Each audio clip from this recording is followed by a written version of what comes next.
Human transport system. देखिए, human transport system it's mean के blood supply करना।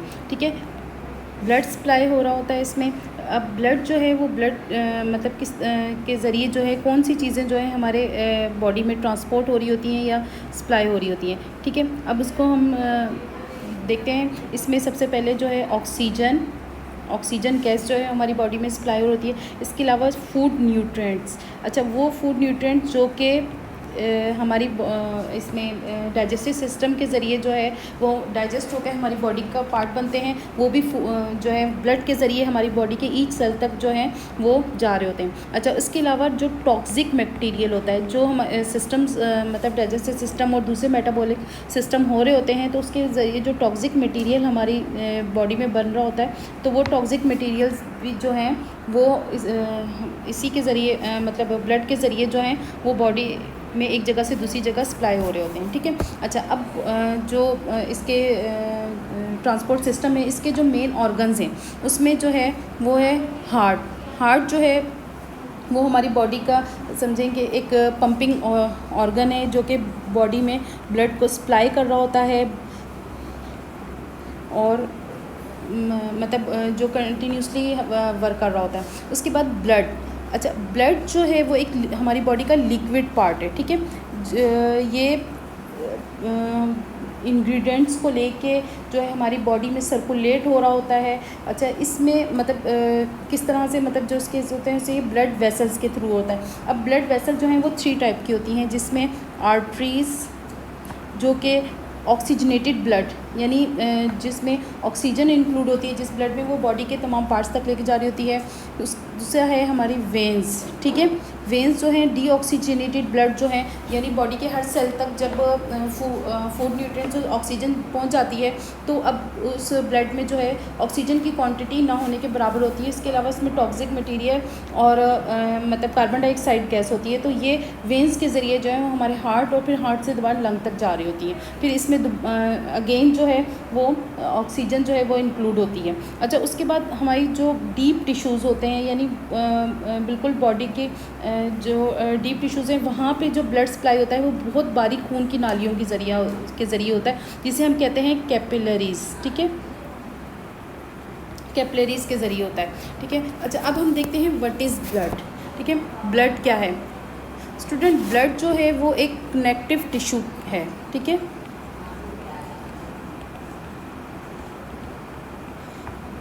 Connective tissue है, ये लिक्विड फॉर्म में होता है।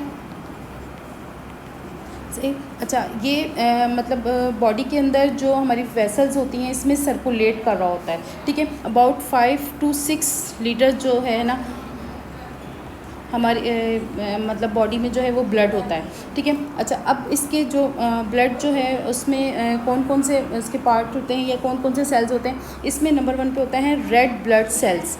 ठीक है, रेड ब्लड सेल्स जो होते हैं ना, ये मतलब इनका जो वर्क होता है रेड ब्लड सेल्स का, ये बॉडी के मतलब जैसा 100 डेज़ जो होते हैं इसके बाद ये ब्रोकन डाउन हो जाते हैं। अच्छा, ये जो है ना बोन नैरो जो होती है हमारी, उसमें प्रिपेयर हो रहे होते हैं, उसमें बन रहे होते हैं। अच्छा, रेड ब्लड सेल्स जो होते हैं ना, इनका काम होता है कि ये जो ऑक्सीजन जो होती है ना हमारे मतलब जो लंग्स में से जब ऑक्सीजन एयर के ज़रिए आती है तो उस ऑक्सीजन को एब्जॉर्ब करते हैं। ठीक है, एब्जॉर्प्शन ऑफ ऑक्सीजन जो है वो रेड ब्लड सेल्स के ज़रिए होती है। रेड ब्लड सेल जो हैं उनका मतलब वो हमारी बॉडी के लिए बहुत इंपॉर्टेंट होते हैं। अच्छा, इसी की वजह से जो हमारा ब्लड का जो कलर होता है ना वो रेड नज़र आता है। अच्छा, इसमें जो है एक मतलब केमिकल जो होता है जिसे हम कहते हैं हेमोग्लोबिन। ठीक है, वो होता है जिससे मतलब जो आयरन मतलब जिसमें आयरन के साथ कंबाइन होता है और ऑक्सीजन जो है उसको कैरी करता है। ठीक है, अच्छा, उसके बाद हमारा सेकंड है white blood cells. White blood cells जो होते हैं ये हमारी बॉडी की एक तरह से पुलिस समझ लें। ठीक है, क्योंकि हमारी बॉडी में जब भी कोई मतलब जिस तरह से डिफेंस की ज़रूरत पड़ती है, कोई फॉरेन पार्टिकल, कोई जर्म्स वगैरह या कहीं पे कट लगता है, तो हमारी बॉडी के में फ़ौरन ये सेल्स जो हैं उस जगह पे पहुंचते हैं और ये उसके खिलाफ फ़ाइट करते हैं और इसमें ये एंटीबॉडीज़ बनाते हैं, ठीक है। अच्छा, वाइट ब्लड सेल्स जो होते हैं ना, ये मतलब इनको जो है मतलब हम ऐसा कह सकते हैं कि वाइट ब्लड सेल्स जो हैं किसी भी इन्फेक्शन जो होते हैं हमारी बॉडी में, उसमें अगर एक दफ़ा कोई इन्फेक्शन हमारी बॉडी में हो जाता है तो ये एंटीबॉडीज़ मतलब उसके खिलाफ बना लेते हैं, एक तरह से वेपन्स बनाते हैं। अगर दोबारा कोई जर्म्स हमारी बॉडी पे इफ़ेक्ट करते हैं तो ये उसके खिलाफ फ़ाइट करते हैं, ठीक है, हमारी बॉडी को डिजीज़ से बचा रहे होते हैं। अच्छा, इसके बाद है हमारे प्लेटिलेट्स। प्लेटिलेट्स जो होता है ना, इसमें एक प्रोटीन होती है जो कि फिब्रिनोजिन कहलाती है, मतलब ये फ्रेगमेंट कर रहे होते हैं बोन नैरो में। अच्छा, जो प्लेटिलेट्स होते हैं ना, ये मतलब ब्लड क्लॉट करने में, यानी क्लॉटिंग ऑफ ब्लड जो है ना, उसमें इम्पॉर्टेंट रोल प्ले करते हैं, सही है। अगर प्लेटिलेट्स की क्वांटिटी कम होती है या नहीं होती तो इसकी वजह से जो है बॉडी में ब्लड क्लॉट नहीं हो पाता, ठीक है। अच्छा, उसके बाद लास्ट में जो इसमें जो पार्ट है वो है प्लाज्मा। अच्छा, प्लाज्मा जो है वो एक समझ लें कि ब्लड का लिक्विड जो पार्ट है जिसमें वाइट ब्लड सेल्स और रेड ब्लड सेल्स जो प्लेटिलेट्स जो हैं ये फ्लोट कर रहे होते हैं, ठीक है। अच्छा, इसके अंदर प्लाज्मा एक मतलब जो हार्मोन्स हमारी बॉडी में होते हैं उनको एक जगह से दूसरी जगह लेके जा रहा होता है। इसके अंदर जो प्रोटीन होती है उसे हम कहते हैं फिब्रिनोजिन।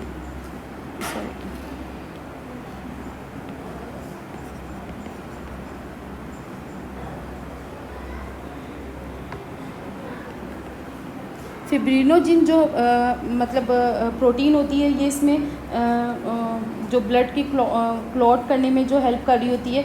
अच्छा, इसके अलावा एंटीबॉडीज़ वगैरह जो होती हैं, ये तमाम चीज़ें जो हैं हमारे प्लाज्मा में फ्लोट कर रही होती हैं। अच्छा, प्लाज्मा यानी अगर हम ब्लड को थोड़ी देर के लिए रख देते हैं तो उसमें जो उसके रेड ब्लड सेल्स वगैरह जो होते हैं वो नीचे बैठ जाते हैं और ऊपर जो है वो येलोइश पार्ट जो है वो रह जाता है, जिसे हम कहते हैं कि वो मतलब वो प्लाज्मा है, ठीक है। अच्छा, अब जो हमारा सर्कुलेटरी सिस्टम है, अब ब्लड के थ्रू जो है हमारा हार्ट जो है उसमें लंग्स के ज़रिए जब ऑक्सीजनेटेड ब्लड जो है वो हमारे आर्टियम तक, मतलब जो हमें हार्ट के जो चैम्बर्स होते हैं, हार्ट के हमारे 4 चैम्बर्स होते हैं, तो ऊपर वाले जो होते हैं लेफ़्ट एंड राइट आर्टियम कहलाते हैं और नीचे वाले जो हैं वो वेंट्रिकल कहलाते हैं। तो ब्लड जो है वो लंग्स से जो है वो हमारे लेफ़्ट आर्टियम में आता है, वहाँ से वो जो है मतलब वहाँ लेफ़्ट वेंट्रिकल में जाता है। अच्छा, यहाँ से जो हमारा ब्लड है ना वो बॉडी के पार्ट्स तक, मतलब जो इस सेल तक जाता है, वहाँ से जो मतलब ये क्योंकि ये ऑक्सीजनेटेड ब्लड होता है, जब बॉडी के हर सेल तक पहुँच जाता है तो बॉडी के हर सेल जिसको नीड मतलब जो ऑक्सीजन और फूड न्यूट्रिएंट्स जो होते हैं वो बॉडी के हर सेल तक पहुंच जाते हैं। अब जो ब्लड है वो डीऑक्सीजनेटेड ब्लड है। डीऑक्सीजनेटेड ब्लड जो है वो दोबारा हमारे हार्ट के चैम्बर्स तक आता है और फिर वहाँ से दोबारा लंग्स तक जाता है। लंग्स से दोबारा उसमें मतलब लंग्स से जो में पहुँचने के बाद जो है एक्सहेल जब करते हैं तो कार्बन डाइऑक्साइड जो है वो बॉडी से जो है वो एक्सहेल हो जाती है और दोबारा जो है लंग्स से फ्रेश ब्लड यानी जो है ऑक्सीजनेटेड ब्लड दोबारा हार्ट तक आता है, हार्ट से दोबारा सेल से जाता है और ये साइकिल जो है वो कंटिन्यूसली चलता रहता है। Okay, thank you students.